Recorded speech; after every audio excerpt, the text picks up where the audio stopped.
Developing your people skills will make the biggest impact on your success both at work and at home. Next up, we have E.G. Sebastian. E.G. Sebastian is a keynote speaker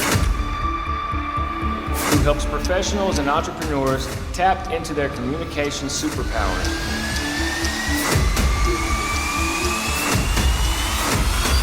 Please welcome E.G. Sebastian.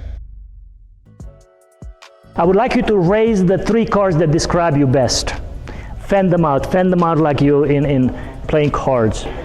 So you can see that most of us are a combination of styles. So these are your primary styles. So this is a DiSC, DC, ID. What does that mean? You didn't see the yellows. You are so well described by the yellows. I must not have, I don't think I even had any. Yes, maybe I didn't hand you yellows. I think that was an invisible rope.